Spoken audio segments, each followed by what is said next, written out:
Welcome to அபிரவியின் videos. நான் உங்கள் Ravi. Electronics part 46 soldering iron பற்றி பார்க்க போகிறோம். சால்ட்ரிங் அயன் அப்படின்னா என்ன அப்படின்னு நமக்கு நல்லாவே தெரியும். சால்ட்ரிங் அயன் வந்து ஒரு எலக்ட்ரானிக்ஸில் பயன்படுத்தப்படுகிற ஒரு முக்கியமான டூல். எலக்ட்ரிக்கலில் ஒயரிங் எப்படியோ அதே மாதிரி எலக்ட்ரானிக்ஸில் சால்ட்ரிங். எலக்ட்ரிக்கலில்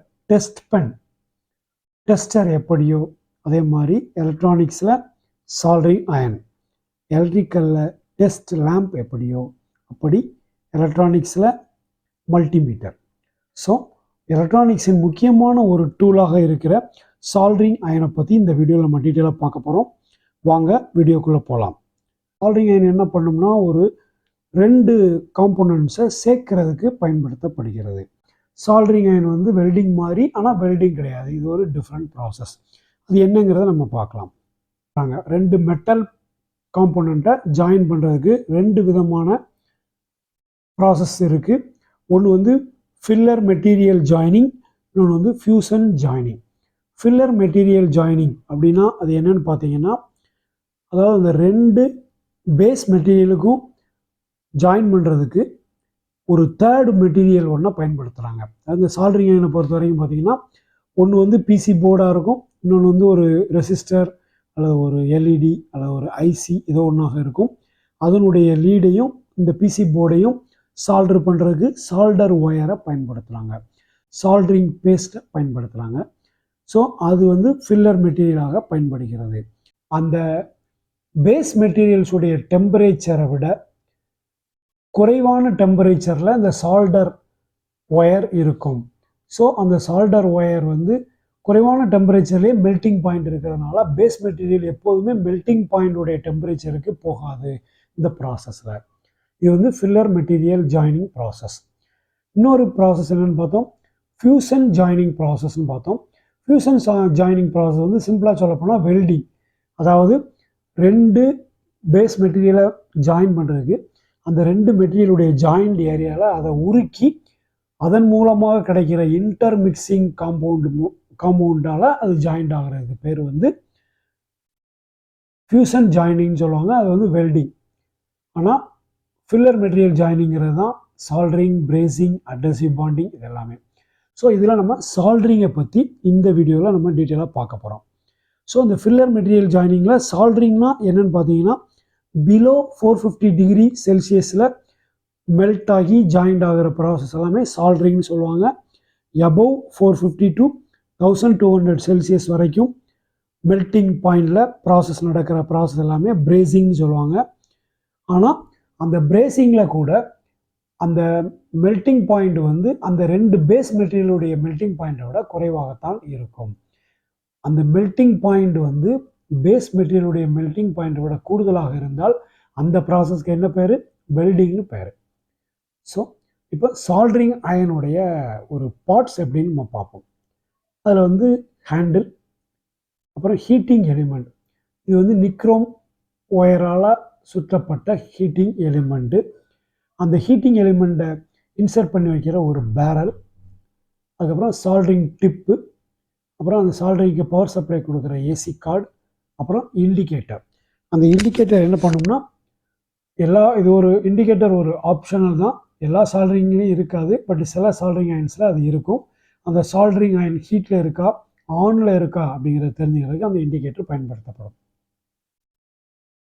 அடுத்தது சால்ட்ரிங் அயனுடைய அந்த ஹீட்டிங் எலிமெண்ட், அது வந்து நிக்ரோம்னு நம்ம சொன்னோம். நிக்ரோம்ங்கிறது என்னென்னா ஒரு அலாய். அந்த அலாய் எவ்வளோன்னா 80% நிக்கல், 20% குரோமியம் கலந்த ஒரு அலாய்.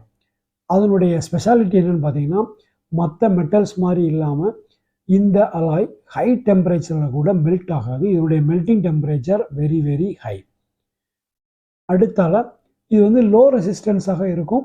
ஸோ அதன் வழியாக கரண்ட் பாஸ் ஆகிறப்ப அந்த மெட்டீரியல், அந்த ஒயர் வந்து ஹீட் ஆகும். அந்த ஹீட் தான் நமக்கு ஹீட் எனர்ஜியாக வெளியில் கிடைக்கிறது. அடுத்தது இந்த சால்ட்ரிங் அயனுடைய பிட்டு, அந்த சால்ட்ரிங் பிட்டு. இந்த படத்தில் இருக்க மாதிரி நிறைய டைப் இருக்குது. நம்மளுடைய தேவைக்கு தகுந்த மாதிரி பிட்டை செலக்ட் பண்ணி பயன்படுத்துறது வேலை ஈஸியாக இருக்கும். அடுத்தால இந்த சால்ட்ரிங் அயனுடைய பவர் கன்சம்ஷன் பார்த்தீங்கன்னா, பவர் கன்சம்ஷனை வச்சு இதை நிறைய கிளாஸிஃபை பண்ணலாம். லோ பவர் கன்சம்ஷன் வந்து 15 to 30 வாட்ஸ் வரைக்கும் இருக்குது. இதெல்லாம் இந்த fine electronics and light duty soldering வேலைகளுக்கு அதை பயன்படுத்துகிறாங்க. மீடியம் பவர் வந்து 30 to 60 வாட்ஸ். இது வந்து ஜென்ரல் பர்பஸ் எலக்ட்ரானிக்ஸ் சால்டரிங் எல்லாத்துக்குமே இதை பயன்படுத்துகிறாங்க. ஹை பவர் வந்து 60 to 100 வாட்ஸ் ஹெவி டியூட்டி. அப்புறம் சால்டரிங் ஸ்டேஷன்ஸ் அப்படின்னா என்னென்னா high precision with digital temperature கண்ட்ரோலோடு இருக்கிறது தான் சால்டரிங் ஸ்டேஷன். அந்த சால்டரிங் ஸ்டேஷனை பாருங்கள். ஸோ அந்த ஒரு சால்டரிங் ஸ்டேஷனுடைய ஃபீச்சர்ஸ் என்னென்னு பார்ப்போம். அது வந்து எலக்ட்ரோஸ்டாட்டிக் டிவைஸ் சேஃபு, அப்புறம் மைக்ரோ கண்ட்ரோலர் பேஸ்டு சர்க்கியூட் இருக்குது. அதில் integrated blower on the desoldering vacuum பம்பில் இருக்குது. அப்புறம் பில்ட்இன் டெம்பரேச்சர் சென்சார், அந்த சால்டரிங்கில் டெம்பரேச்சர் சென்சார் இருக்குது. அந்த டெம்பரேச்சர் சென்சார் மூலமாக எவ்வளவு ஹீட் அப்படிங்கிற டேட்டா வந்து அந்த சால்டரிங் ஸ்டேஷன் டிஸ்பிளேல தெரியும். அப்புறம் built-in cut off sensor when placed on handle, அதாவது இது வந்து ஹேண்டிலில் நம்ம பிளேஸ் பண்ணி வச்சோம்னா அதன் மூலமாக டெம்பரேச்சரை ஹேண்டிலில் சால்டரிங் எவ்வளோ டெம்பரேச்சர் இருக்குன்னு சென்ஸ் பண்ணி அதன் மூலமாக அந்த சென்சார் வந்து அதை கட் ஆஃப் பண்ணும். அப்புறம் ஹீட்டர் வந்து MCH டைப் ஹீட்டர் அதில் இருக்கிறது. அப்புறம் இந்த சால்டரிங் அயனில் பயன்படுத்தப்படுகிற நம்ம சால்டரிங் செய்வதற்கு பயன்படுத்தப்படுகிற சால்டரிங் ஒயரை பற்றி பார்ப்போம்.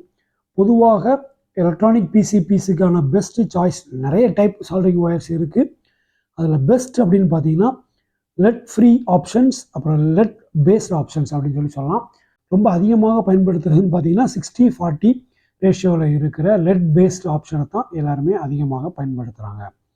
அப்புறம் அந்த சால்டர் ஒயருடைய டயாமீட்டர் எப்படின்னு பார்க்கலாம். நமக்கு தேவைக்கு தகுந்தால இதை வந்து நம்ம பயன்படுத்துவாங்க.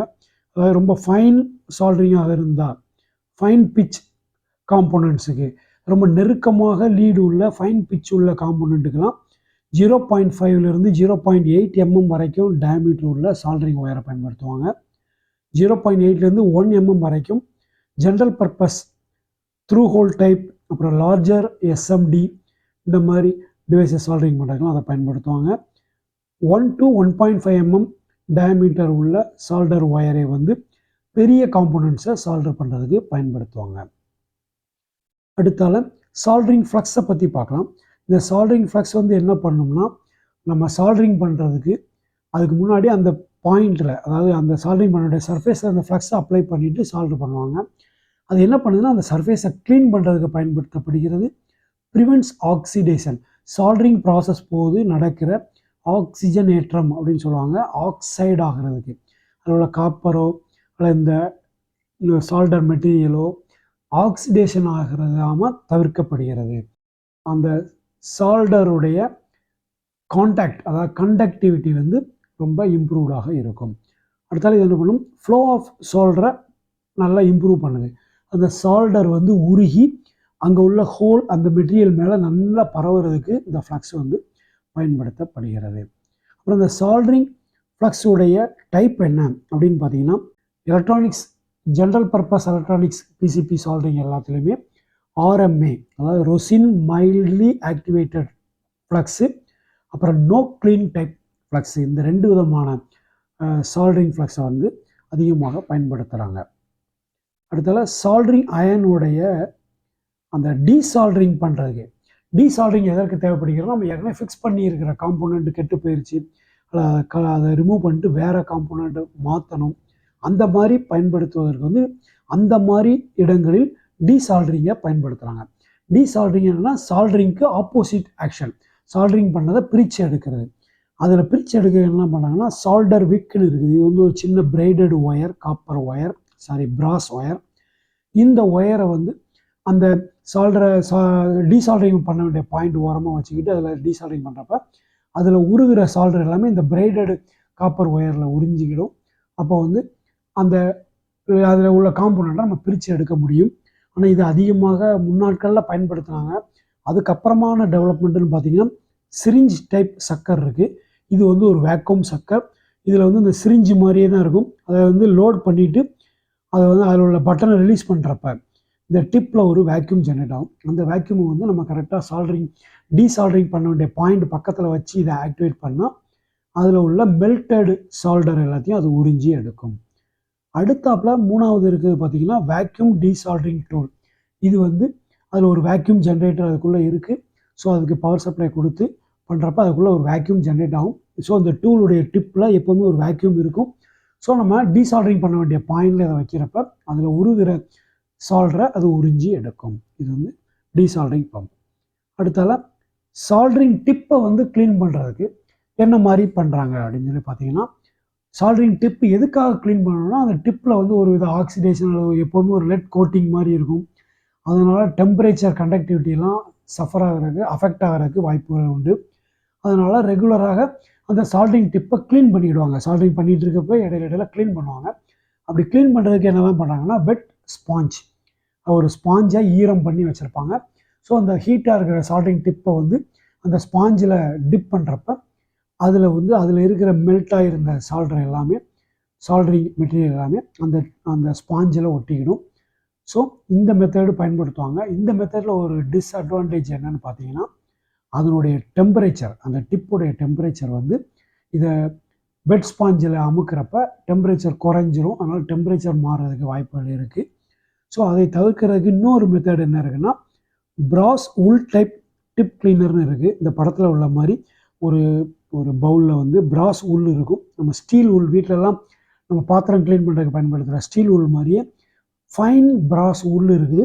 அந்த பிராஸ் உல் இருக்கிற இதுக்குள்ளே அந்த சால்டரிங் பிட்டை வந்து டிப் பண்ணி எடுப்பாங்க. அப்போ வந்து என்ன ஆகுனா, அதில் பிட்டில் இருக்கிற இதெல்லாமே இதன் மூலமாக இதில் ஒட்டிக்கிட்டு அந்த பிட்டு வந்து க்ளீனாக இருக்கும். அடுத்தது சால்டரிங் அயனில் சால்டரிங் ப்ராசஸில் ஏற்படுகிற ஒரு முக்கியமான ஒரு ப்ராப்ளம் என்னென்னு பார்த்தீங்கன்னா, ட்ரை சால்டரிங். ட்ரை சால்டரிங்னா என்னென்னா, அந்த ப்ராசஸில் சரியாக சால்டர் ஆகாமல் விடுபட்டு போகிறது. அதனால் என்ன ஆகும்னா, அந்த பாயிண்டில் இருக்க அந்த 2 காம்போனண்ட்டுக்கு இடையில் உள்ள கண்டினியூட்டி வந்து பிரேக் ஆயிரும். சில சமயங்களில் ஓப்பனாகவும் இருக்கும், சில சமயங்களில் பார்ஷியலாகவும் இருக்கும்.